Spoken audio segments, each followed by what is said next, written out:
فاقولو میں کہتا آتے ہی افقر الیہ منی، جو ان عطیوں کا مجھ سے زیادہ محتاج ہے آپ ان کو دیں، مجھے چھوڑ دیں، میرے یعنی مطلب میں تو غنی ہوں۔ ویسے آپ کو یہ بتاؤں کہ وہ مومن جو پرہیزگار بھی ہو اور دنیا سے مستغنی ہو، یعنی اصل غنی وہ ہوتا ہے جو محتاج ہونے کے باوجود جو ہے وہ اس کی طبیعت میں استغنا ہو، تو اور وہ یہ ہے کہ دنیا میں اپنے آپ کو جو ہے وہ نیکی کے معاملے میں چھپا کے رکھے، یعنی اپنی نیکیاں جو ہے وہ ظاہر نہ ہونے دے، تو یہ اس مومن کو اللہ بہت پسند کرتے ہیں۔ اور صاف سی بات ہے میرے والد صاحب کا یہ عمل تھا، بہرحال اللہ ہمیں بھی توفیق دے۔ تو اب حضرت عمر نے کیا بتایا ان کو، کہا ہے کہ میں تمہیں ایک اور طریقہ بتاتا ہوں، وہ یہ ہے کہ ایک دفعہ اللہ کے رسول نے مجھے کچھ مال دیا تو میں نے کہا کہ آپ اس کو دیں جو مجھ سے زیادہ محتاج ہے، آپ نے فرمایا خذ ہو، اس کو لے لو، فتمول ہو، تو اس کو اپنا مال بنا لو، یعنی اب تم مالک بن جاؤ اس کے، یعنی اب تم نے لے لیا نا، اب یہ تمہارا مال بن گیا۔ اچھا اس کے بعد کیا کرو، وہ تصدق بھی، بھئی تمہیں اگر ضرورت نہیں ہے تو صدقہ کر دو، تو اس کا فائدہ یہ ہوگا کہ تمہیں صدقے کا ثواب مل جائے گا۔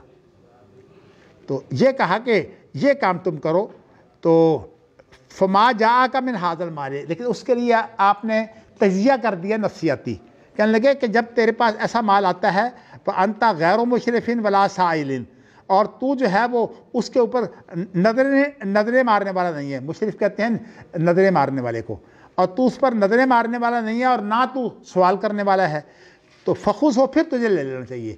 اصل میں ان دو چیزوں کا جو حامل ہے نا اسے روکا ہے کہ اگر تو ایسا ہے کہ تیری ہر وقت یہی توجہ ہے کہ چندہ آ جائے تاکہ میرا کام جو ہے وہ ٹھیک چلتا رہے، تو یہ چیزیں غلط ہیں۔ تو اس لیے میں یہ سمجھتا ہوں کہ یہ چندے صدقے خیرات جو ہے یہ بالکل جو ہے وہ جو آدمی غنی ہو اس کو نہیں لینے چاہیے۔ تو فخذ ہو وَإِلَّا فَلَا تُتْبِعْهُ نَفْسَكَ، تو لے لے، اگر یہ صورت نہیں ہے کہ تیرے اندر جو ہے وہ انتظار تھا کہ مجھے بھی ملے، اور اگر تیرے اندر تو نے سوال بھی کیا ہوا تھا، تو اس صورت میں تو نہ لے، پھر تو جو ہے وہ نہ لے، مطلب ایسی صورت میں جب کہ تیری نیت ایسی ہو تو تجھے ثواب نہیں ملے گا۔ تو اس لیے جب تجھے جو ہے وہ نیت ایسی ہو کہ میں اس کو صدقہ کروں گا تو یہ تجھے جو ہے وہ زیادہ ثواب مل جائے گا۔ تو یہ ان کو طریقہ کار بتایا ہے۔ تو امام بخاری نے جو ہے وہ حکام کے بارے میں، چونکہ یہ خدمت کا کام کرتے ہیں تو اس لیے خدمت کے جو اصول ہیں میں نے ان کے بارے میں جو ہے وہ آپ کے ساتھ سامنے وضاحت کی، لیکن اب تم اللہ رحم کرے جو ہے وہ ابھی تک جو ہے وہ جو مقلدین ہیں ان کے ہاں تو میں نے دیکھا ہے، مجھے بڑی حیرانگی تھی کہ جب میں نے یہاں جو ہے وہ کورس شروع کیا تو علماء کی ایک بڑی تعداد بھی یہاں آ گئی، تو ان میں وہ لوگ جو مقلد تھے میں نے ان کو دیکھا کہ وہ پڑھاتے تھے بیچارے، اور شام کے ٹائم جو ہے وہ یہاں آ جاتے تھے پڑھنے کے لیے۔ تو میں نے ان کی تنخواہیں پوچھی تو ان دنوں کا ایک کہنے لگا میری تنخواہ 600 روپیہ ہے، دوسرے کہا میری تنخواہ 700 روپیہ ہے۔ ویسے یہ ٹھیک ہے کہ یہ دور جو ہے یہ 1981-82 کا ہے، لیکن کچھ 600 کو تنخواہ تو نہیں ہے نا۔ صاف سی بات ہے کہ میں اپنی طرف سے بڑی چھلانگیں مارتا ہوں، لیکن مجھے پتہ ہے کہ مجھے اگر اس بات کا جو ہے وہ گمان نہ ہونا کہ آپ اور ذرائع سے بھی کما رہے ہیں، تو میں انشاءاللہ تعالی یہ کوشش کروں کہ آپ کو پوری تنخواہ دوں۔ لیکن میں نے آپ کو بھی بتایا ہے کہ میرا پروگرام یہ ہے کہ یونیورسٹی اگر کھولیں گے تو جو لڑکے ہمیں فیسیں دیں گے نا، یہ ان فیسوں کی وجہ سے ہم جو پروفیسر ہیں ان کو معقول تنخواہ دے سکیں گے۔ دیکھیے نا، جب لڑکے فیسیں نہیں دیتے اور ہم جو ہے وہ چندہ اکٹھا کر کے لاتے ہیں، تو جو چندہ اکٹھا کرتا ہے اسے پتہ ہوتا ہے کہ کتنی ذلت برداشت کرنی پڑتی ہے۔ یعنی آپ یہ بتائیے کہ بڑا خوددار ہونے کے باوجود جو ہے جو چندہ لینے والا ہے اس کو پتہ ہے اس کی کتنی بے عزتی ہوتی ہے، کس حالت میں وہ ہوتا ہے۔ تو بہرحال بڑی مثالیں بھی جو ہیں وہ موجود ہیں، لیکن پھر بھی انسان کمزور ہے۔ میں بتانا ہی چاہتا ہوں کہ جو صورتحال ہے نا، علماء کے اندر علماء کو مثال بننا چاہیے۔ میں ویسے آپ کو ایک واقعہ سنا دیتا ہوں تاکہ آپ کے سامنے جو ہے یہ چیز بھی آ جائے۔ تو میرے والد جو ہے رحمۃ اللہ علیہ، لوگوں کو ان سے بہت زیادہ عقیدت تھی۔ تو میں نے آپ کو یہ بتایا تھا کہ عبداللہ محدث روپڑی تو کچھ عرصہ کے لیے روپڑ چلے گئے تھے نا، پھر روپڑ سے آپ جو ہے وہ پاکستان بننے سے تقریباً 9 سال پہلے جو ہے وہ امرتسر میں آ گئے تھے۔ تو ان کی ایک مسجد تھی اور ایک والد صاحب کی مسجد تھی. والد صاحب کی مسجد جو ہے یہ ذرا شہر سے باہر جو ہے وہ نواں کوٹ کا علاقہ, اس میں مسجد تھی. میں نے آپ کو یہ بتایا تھا کہ والد صاحب وہاں تراویح میں 6 سپارے روز پڑھتے تھے. تو والد صاحب کے بارے میں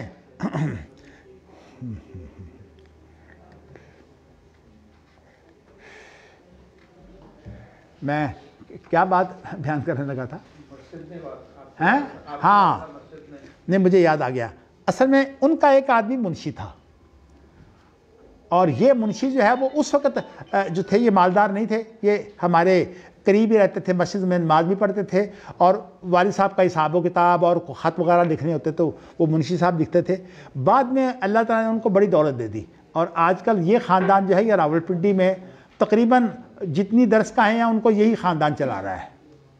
تو وہ جو صاحب تھے ان کا نام تھا چودھری یعقوب. یہ چودھری یعقوب جو ہیں 1967 کی بات ہے کہ یہ سعودی عرب حج کے لیے آئے اپنی بیوی کے ساتھ. تو انہوں نے مجھے جو ہے نا میرے لیے شہد لے کر آئے ایک بوتل. ان دنوں میں سعودی عرب میں ان چیزوں کا حاجت مند ہوتا تھا, یہ چیزیں عام نہیں ملتی تھیں. تو خیر وہ تو اللہ تعالیٰ نے جزائے خیر دی, اللہ انہیں غریق رحمت کرے. میں آپ کو بتانا ہی چاہتا ہوں کہ یہ میرے پاس بیٹھے ہوئے تھے, مسجد میں ہم بیٹھے ہوتے, نماز کا انتظار کر رہے ہوتے, تو مجھے میرے والد صاحب کی باتیں سناتے ہیں. اصل میں بات یہ ہے کہ جب اس خاندان کو اللہ نے دولت دے دی, یہ جو ہیں وہ جو فروٹ منڈی تھی اس کے اندر کمیشن ایجنٹ تھے. تو اس دولت کے بعد یہ درسگاہ جو ہے راولپنڈی کی یہ وہ چلاتے تھے جس کے اندر مولانا اسماعیل ذبیح رحمۃ اللہ علیہ جو ہے وہ خطیب تھے. تو والد صاحب کو جو ہے وہ ان کو چونکہ عقیدت تھی امرتسر سے, تو اس لیے والد صاحب کو انہوں نے کہا کہ جی آپ ماشاءاللہ مدرس ہیں, ہماری درسگاہ ہے, اور آپ جو ہے وہ ہمارے پاس آ جائیں, مل جل کر انشاءاللہ کام کریں گے, خرچ ہم کریں گے, علم آپ پھیلائیں. تو انہوں نے والد صاحب کو بلایا, ہماری والدہ کو بھی ساتھ بلایا تاکہ وہ بھی دیکھ رہے ہیں گھر بار اور چیزیں. تو انہوں نے والد صاحب کی ایک تنخواہ جو ہے مقرر کر دی. یہ 1900 میرے خیال میں 49 کی بات ہے شاید, یا اس سے بھی پہلے کی بات ہے. مطلب پاکستان تو 14 اگست 1947 کو بنا ہے. تو والد صاحب کی انہوں نے ایک معقول تنخواہ مقرر کر دی اس دور کے مطابق. تو اس کے بعد والد صاحب کی جب انہوں نے تنخواہ مقرر کی تو والد صاحب کہنے کے دیکھو بات یہ ہے کہ آپ نے میری جو تنخواہ مقرر کی ہے, میں مدرس ہوں, میں انشاءاللہ وہ تنخواہ قبول کرتا ہوں, لیکن میں 2-3 شرطیں ہیں میری آپ کے پاس ٹھہرنے کے لیے. وہ کیا ہے؟ پہلی شرط یہ ہے کہ آپ جو ہے مولانا اسماعیل ذبیح صاحب کو جواب نہیں دیں گے. حالانکہ مولانا اسماعیل ذبیح صاحب جو ہیں یہ والد صاحب کے مناظرے ہوتے تھے, آپ کو پتہ ہے مولانا ثناء اللہ امرتسری سے. تو یہ مولانا ثناء اللہ امرتسری کے عقیدت مند تھے بہت زیادہ, اور ایک مناظرہ راولپنڈی میں بھی ہوا اس پر, ہاذا ربی جو ہے نا کہ یہ کیا ہے, اس پر بھی. ہاں جی چلیے خیر, میں بتانا ہی چاہتا ہوں کہ اس میں ان کا موقف وہ تھا جو مولانا ثناء اللہ امرتسری کا ہے رحمۃ اللہ علیہ کا. تو تھوڑی سی کھچاؤ پیدا ہو جاتا ہے مناظروں میں. اب کہتے ہیں یعقوب صاحب کہتے ہیں مجھے کہ ایک تو آپ کے والد صاحب نے کہا کہ ان کو آپ جواب نہیں دیں گے. اچھا دوسری بات ہے کہ ان کی تنخواہ کم نہیں ہوگی. یعنی شرطیں والد صاحب پیش کر رہے ہیں اور یہ ان کے فائدے کے لیے ہے. اور تیسری میری شرط یہ ہے کہ آپ نے جو میری تنخواہ لگائی ہے نا, آپ کو پتہ نہیں یہ جو لوگ ہوتے ہیں نا عقیدت مند, یہ آرام سے علماء رات کو جو ہے وہ پیسے دے جاتے ہیں. یہ جتنا بھی پیسہ ہے میں آپ سے عہد کرتا ہوں کہ وہ سارا آپ کا ہوگا, اسی کہ میں تنخواہ لیتا ہوں, میں نے پیسہ نہیں لینا. وہ چودھری یعقوب کہتے ہیں کہ ہمیں اتنی عقیدت اور اتنا پیار تھا, لیکن خرچہ اتنا بڑھ گیا. اصل میں ہمارا ذہن یہی تھا کہ یہ ہمارے والد صاحب کا نام تو مولانا وسام ڈرابی کے نام پر حافظ محمد حسین تھا نا. حافظ محمد حسین صاحب نے یہ کہ جو ہے وہ ہمیں خیال یہ تھا کہ امرتسر میں آپ پڑھاتے بھی تھے اور جمعہ بھی پڑھاتے تھے. جمعہ کون سا بھاری ہوتا ہے ماشاءاللہ, آپ سب رات میرے خیال میں 6 دن یہاں کام کرتے ہیں, 7 دن جمعہ بھی پڑھاتے ہیں. تو کہتے ہیں کہ ہمارا خیال یہی تھا کہ والد صاحب بہت اچھے خطیب تھے, تو جو بھی جو ہے وہ پڑھا لیا کریں گے. تو دوسری ایک بات تو یہ تھی, انہوں نے شرط لگا دی کہ ان کو آپ جواب نہیں دیں گے, تو ہمیں تو 2 آدمیوں کا بوجھ برداشت کرنا پڑا, وہ ہم سے ہوتا نہیں تھا. اور دوسری بات انہوں نے کہہ دی کہ تنخواہ کم نہیں کریں گے. وہ اس لیے کہ آپ کہیں کہ جی ہم نے ایک مدرسہ اور رکھ لیا ہے، اب مولانا اسماعیل ربیع کی تنخواہ کم کر دیں، یہ بھی نہیں کریں گے۔ اور تیسری بات جو انہوں نے چندے کے بارے میں جو ہے بتا دی کہ لوگ جو خدمت کر کے جاتے ہیں وہ کہنے کہ تو ہماری خدمت ہوتی ہے لیکن میں وہ اپنے بات نہیں دیکھوں گا اس لیے کہ میں تنخواہ لیتا ہوں۔ تو یہ کہنے لگے کہ یہ آپ کے والد صاحب کی سوچیں تھیں۔ تو میں آپ کو بتا رہا ہوں کہ یہ عمل ہمارے خاندان میں الحمدللہ رہا ہے، تو اللہ کا شکر ہے کہ اسی وجہ سے ہمیں اللہ نے یہ جو ہے یہ موقع دیا ہے دین کا۔ تو لیکن جو صورتحال آگے نظر آ رہی ہے نا، اللہ تعالیٰ ہدایت دے، میں کچھ نہیں کہہ سکتا۔ اچھا جی، اب یہ حدیث پڑھنے کے بعد اب بات ختم۔ وعن الزہری قال حدثني سالم بن عبد الله ان عبد الله بن عمر قال سمعت عمر يقول كان النبي صلى الله عليه وسلم يعطيني العطاء فاقول آته افقر اليه مني حتى آتاني مرة مالا فقلت آته من هو افقر اليه مني فقال النبي خذه فتموله وتصدق به فما جاءك من هذا المال وانت غير مشرف ولا سائل فخذه وما لا فلا تتبعه نفسك۔ تو جی اب یہ روایت تو جو ہے وہی ہے، لیکن اس روایت کے اندر جو ہے وہ زہری تک دو سندیں آ گئی ہیں۔ دیکھیں نا، پہلی جو روایت تھی اس میں ابو الیمان اور ابو الیمان شعیب سے، اور شعیب زہری سے روایت کرتے تھے نا، اور نہیں، زہری سے اوپر دو سندیں ہیں، زہری تک سند ایک ہے، زہری تک سند ایک ہے، اس سے اوپر دو سندیں ہیں۔ اب دیکھیں نا وہاں کیا ہے، اخبرنا صائب بن یزید اور حویتب بن عبد الرزاق، اور اس کے بعد عبداللہ بن سعدی، اور یہاں کون ہے؟ یہاں جو ہے وہ سالم بن عبداللہ، اس کے بعد عبداللہ بن عمر ہیں، اور وہ حضرت عمر سے کر رہے ہیں۔ تو اس لیے جو یہ دوسری سند جو ہے ہاں جی، یہ عالی سند ہے، یہ سند کون سی عالی ہے؟ دوسری بات کیوں؟ اس میں زہری کے بعد صائب ہیں اور حویتب ہیں اور اس کے بعد عبداللہ بن سعدی ہیں، تین ہو گئے، تین ہوئے، آگے عبداللہ بن عمر آتے ہیں، ہیں پھر حضرت اس کے بعد حضرت عمر آتے ہیں، چار ہو گئے۔ چار ہو گئے نا؟ ہاں، امام بخاری سے عالی کو پہلے لاتے ہیں، تو اس لیے جو سافل ہوتی ہے نا وہ صرف تائید کا کام کرتی ہے، یہ تائید کے لیے رائے ہے، مطابقت کے لیے۔ دیکھ رہے ہیں؟ لیکن اس میں صرف اس میں کم ہے، ہاں جی، دوسری والے میں کم ہے۔ کیسے؟ دیکھو جی، نہ زہری دیکھیے، ایک سالم، زہری کے درمیان سالم، عبداللہ بن عمر اور عمر۔ اچھا جی، یہ ایک سند ہے، اس میں جو ہیں وہ نہیں، دیکھیں اس میں دیکھیں، صائب ایک، حویتب دو، اور عبداللہ بن سعدی تین، جی اور چوتھے عمر۔